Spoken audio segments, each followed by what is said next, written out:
Varicose veins తో బాధపడుతున్నారా? భారతదేశంలోనే బెస్ట్ ట్రీట్మెంట్ అందించే ఏకైక హాస్పిటల్ ఏవిస్.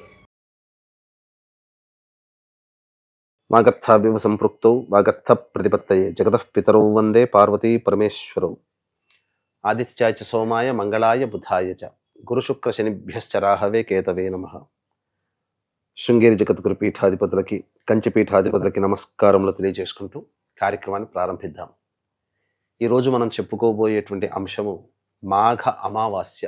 అసలు ప్రతి నెల ఒక అమావాస్య వస్తుంది, కానీ ప్రత్యేకించి ఈ మాఘమాసంలో వచ్చే అమావాస్య గురించి ఎందుకు ఇంత ప్రత్యేకంగా చెప్పాల్సినటువంటి అంశం ఉన్నది అంటే, ఇప్పుడు ప్రజెంట్ జరుగుతున్నటువంటి ఈ యొక్క కుంభమేళాకి ఈ మాఘ అమావాస్యకి ఒక లింక్ ఉంది. పురాణాంతర్గతంగా చెప్పబడినటువంటిది. ఈ కుంభమేళా అనేటువంటిది ఏర్పడడానికి గల కారణం కూడా ఈ అమావాస్య, మాఘ అమావాస్య కారణం. అయితే మనకు చెప్పబడినటువంటి అంశం ప్రకారం ఏంటంటే, పూర్వము దేవతలందరూ కూడా దానవుల మీద అనగా రాక్షసుల మీద విజయాన్ని పొందినటువంటి వరగర్వంతో కన్ను మిన్ను కారకక అందరినీ కూడా చులకనగా చూస్తూ ఉండడం, సప్తర్షులని చులకనగా చూడడం అలవాటైపోయింది, పరిపాటైంది. కానీ అందరి మీద ఈ విధమైనటువంటి చర్య మంచిది కాదు కదా, సమంజసం కాదు కదా. దూర్వాస మహాముని వారు వచ్చారు. సందర్భంలో అతనిని చులకనగా చూడడం వల్ల దూర్వాస మహాముని కోపోద్రిక్తుడై మీరందరూ కూడా కృషించిపోదురుగాక అని చెప్పి శపించడం జరిగింది. ఈ యొక్క కృషించిపోవడం వల్ల ఏమైపోయింది, బలహీనులుగా మారిపోయారు దేవతలందరూ కూడా.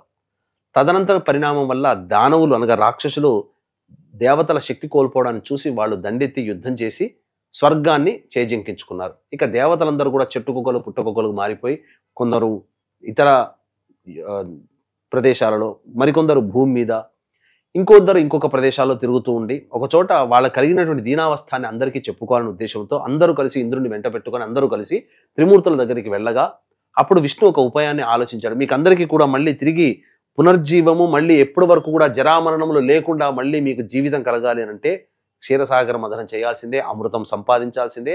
ఆ అమృతాన్ని పానం చేస్తేనే మీకు ఉన్నటువంటి శక్తి లోపం అంతా పూర్తిగా తొలగిపోతుందని చెప్పడంతో దేవతలే దానవులు కూడా అందరినీ పిలిపించి అందరినీ ఒప్పించి విష్ణు భగవానుడు ఈ విధంగా ఈ క్షీరసాగర మథనం అనేటువంటిది జరిగిపోయింది.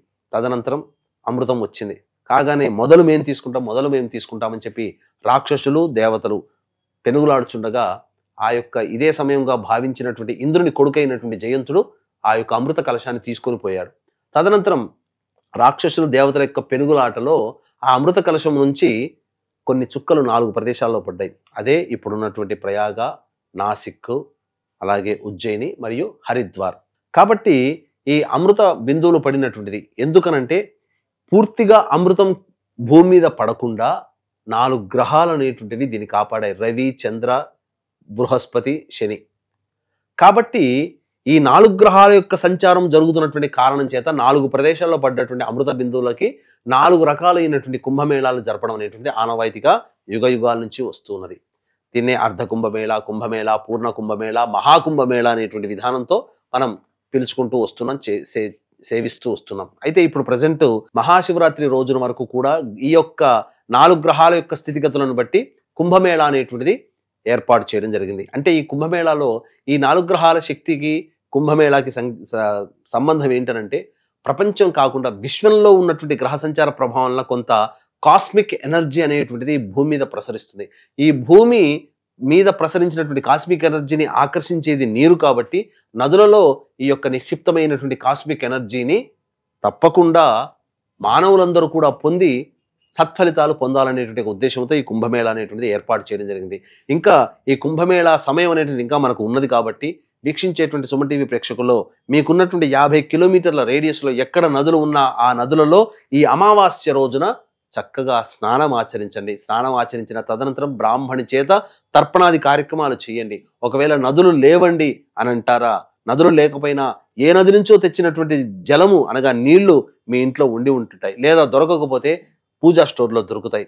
ఆ నీటిని తీసుకొని బకెట్లో వేసి ఆ నీటితో స్నానం ఆచరించి ఇంట్లో బ్రాహ్మణుని పిలిపించుకొనైనా లేదా బ్రాహ్మణి దగ్గరికి మీరు వెళ్ళైనా కానీ తర్పణ పిండ ప్రధాన కార్యక్రమాలు మాఘ అమావాస్య రోజున చేయండి. ఇంకా మీ యొక్క జీవితంలో, మీ యొక్క జాతకంలో పితృదోషం తొలగిపోవాలన్నా, జాతకరీత్యా సమస్యలు తొలగిపోవాలన్నా, ప్రధానంగా మీ యొక్క సంకల్పం ఏదైతే ఉంటుందో ఆ సంకల్పం నెరవేరాలన్నా ఆ యొక్క మాఘ అమావాస్య రోజునే ప్రత్యేకంగా చెప్పబడినటువంటి ఒక పరిహార క్రియని మీరు ఆచరించడం ద్వారా మీకు ఖచ్చితంగా గత జన్మ కర్మ దోషాన్ని బట్టి ఈ ఉగాది లోపలనే మీకు మీ యొక్క సంకల్పం కదలడమో మీ యొక్క సంకల్పం నెరవేరడమో జరుగుతుంది అని చెప్పడంలో ఏమాత్రం సందేహం లేదు. ఇక ఆ రోజున సూర్యాస్తమయం తర్వాత రావి చెట్టు దగ్గరికి ఎవరు వెళ్ళకూడదు కాబట్టి సూర్యాస్తమయం సమీపిస్తున్నటువంటి సమయంలో చక్కగా రావి చెట్టు చుట్టూ శివాయ నమః అంటూ లేదా నారాయణాయ నమః అంటూ 27 ప్రదక్షిణలు చేసి ఆ రావి చెట్టు దగ్గర రాగి చెంబులో ఉన్నటువంటి నీటిని ఆ రావి చెట్టు మొదట్లో వేసి ఆ రావి చెట్టు దగ్గర ఆవు నేతితో దీపారాధన చేసి చక్కగా 5 రకాల తీపి పదార్థాలు స్వీట్స్ని అక్కడ పెట్టి నైవేద్యంగా పెట్టి వెనక్కి తిరిగి చూడకుండా ఇంటికి రావాలి. అలాగే శని సంబంధమైనటువంటి సమస్యలతో బాధపడుతున్నటువంటి వాళ్ళందరూ కూడా ఈ యొక్క సూర్యాస్తమయ సమయంలో నల్ల బట్టని కొద్దిగా చింపివేస్తే నల్ల ఒత్తులు ఈ విధంగా 8 తయారు చేసుకోవచ్చు.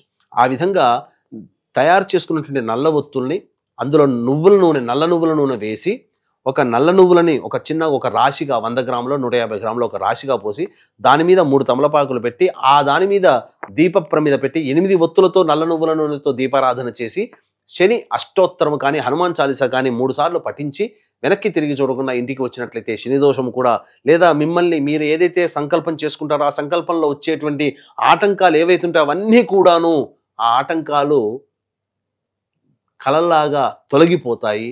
తద్వారా మీకున్నటువంటి సమస్య తీరుతుంది. అంతకు మించిన దైవానుగ్రహం మీకు కలుగుతుంది. ఈ విధంగా చేయడం వల్ల మాఘ అమావాస్య రోజున చేయడం వల్ల పితృదేవతానుగ్రహంతో దేవతానుగ్రహం కూడా కలిగి ఉగాది లోపల మీ యొక్క సంకల్పం నెరవేరుతుందని చెప్పడంలో ఏమాత్రం సందేహం లేదు. ఈ యొక్క అమావాస్య రోజున ప్రభావవంతమైనటువంటి యోగం ఒకటి ఉందండి. ఎందుకనంటే మహాశివరాత్రి పర్వదినంతో మొదలైనటువంటి యోగం మాఘ అమావాస్య రోజున కూడా కంటిన్యూ అవుతుంది. ఎందుకనంటే మనకు ఉన్నటువంటి పంచాంగాల్లో 5 రకాలు అనగా తిథి వార నక్షత్ర యోగ కరణాలు 5 కలిస్తేనే పంచాంగం. ఇందులో యోగములో గొప్పదైనటువంటి మహిమాన్వితమైనటువంటి శివయోగం కూడా ఉంది.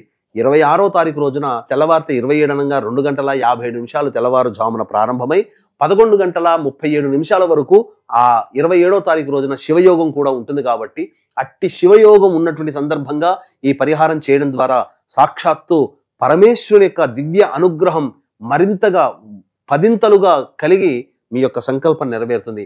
పైసా ఖర్చు లేనటువంటిది, భక్తి శ్రద్ధ నమ్మకంతో చేసేటువంటిది. కాబట్టి అవకాశం ఉన్న వాళ్ళు మీరు చేసిన, మీ ఇంట్లోని భార్య పిల్లలు చేసిన, లేదా మీ తల్లిదండ్రులు చేసిన, ఎక్కడైనా కానీ మీ తరపున ఎవరు చేసినా, ఆఖరికి స్నేహితులు సోదరులు చేసిన ఆ ఫలితం మీకే చెందుతుంది. కాబట్టి ఏమాత్రం సందేహించకుండా, సమయం లేదు చేసుకోలేకపోయాం అనేటువంటి బాధ లేకుండా ఈ పనిని మాత్రం మీరు చేసిన, మీ ద్వారా ఎవరి చేతనైనా మీ పేరు మీద చేసిన సంపూర్ణమైనటువంటి యోగం కలుగుతుందని చెప్పడంలో ఏమాత్రం సందేహం లేదు. నమ్మి చేయండి, తప్పకుండా మీకు ఫలితం ఉంటుంది. సర్వం శ్రీ ఉమామహేశ్వర పరబ్రహ్మార్పణమస్తు.